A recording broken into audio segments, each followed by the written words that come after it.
this week, Prime Minister Benjamin Netanyahu accused the U.S. of withholding military aid to Israel, and it was somewhat out of the blue, because we knew back in early May the administration announced that they had paused one aid shipment. And this was an aid shipment of very large bombs that the U.S. felt would not be useful to be used in densely populated areas in Gaza. Now, one thing that should be known is these large bombs, the reason they're so large and the purpose of using them is to hit bunkers. Welcome to Reporter's Notebook, where we talk to the Washington Examiner's top journalists about the stories breaking on their beats. I'm Jim Antle, and I'm joined today by defense reporter Mike Brest. Mike, there's been a lot of talk about what's going on in Russia and Ukraine. The United States is trying to do something to help Ukraine after the delay in aid. Talk a little bit about what that is. So earlier today, the Biden administration announced that they are going to be prioritizing Ukraine for essentially air defense systems. And so what that means is several countries purchase U.S. military equipment, and they do it from manufacturers so that once it's built, then they get shipped out. And so these are often projects that are made contracts signed years in advance. And so there are often delays in how long it takes to get these weapons that are procured years earlier. And so what the U.S. is doing is essentially they're moving Ukraine up to the front of the line. And so this is not something that they had done previously, because there are different ways to get weapons to Ukraine. Oftentimes they are taken from U.S. stockpiles. In this specific case, this is taken from foreign military sales.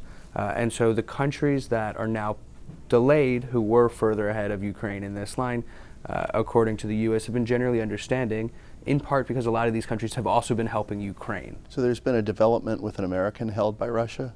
So a U.S. Army service member traveled to Russia without really telling anyone. He was supposed to go back home to Texas. Instead, he reportedly went to visit his girlfriend who lived in Russia. They got into a fight and he was arrested. He was accused of trying to kill her, which he pled not guilty to. And then he did plead guilty to stealing money from her, about $100. And so he was sentenced to a little bit less than 4 years in prison. And so the sentence was handed down earlier this week. The big question that is unclear right now is whether or not the administration believes he's being wrongfully detained. And so that's a legal definition that the State Department reviews and then makes a determination. And what the big part about that is, number one, the resources that go towards the case, who's in charge of it. If he is determined to be wrongfully detained, it would go to the Special Presidential Envoy for Hostage Affairs, who deals every day with these types of situations. But the big criteria, and there are a number of them about this sort of situation, are, was the crime actually committed? Does the punishment meet the crime? And is there a politicization that's happening, or any sort of potential for an exchange? And so this is just the latest American who's been arrested in Russia. We've seen 2 prisoner exchanges under President Biden, and there are several other Americans who are considered wrongfully detained in Russia. And so there is a possibility for an exchange, another one. The question is, who would be involved? Who would Russia want in return? And can they actually get both sides and get this deal across the finish line? There have been deepening tensions between the Biden administration and Israeli Prime Minister Benjamin Netanyahu over the war in Gaza. Where do things stand on that right now?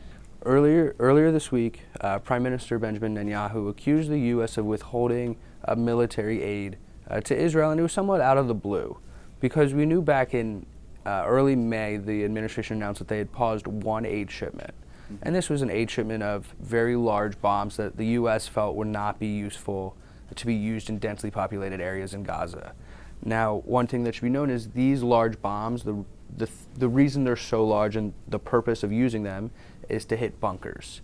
And so it takes an extraordinarily large bomb to hit a bunker deep underground. And so that's the purpose of this type of weapon. But the problem is there's civilians everywhere.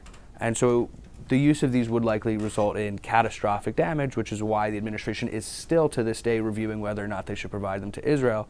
But there has been no other announcement from the administration of any other aid package held up. So it raised some question marks from the Biden administration when Prime Minister Netanyahu released this video. And so we've heard some back and forth since then with the U.S. essentially accusing Netanyahu of coming out with a demonstrably false accusation.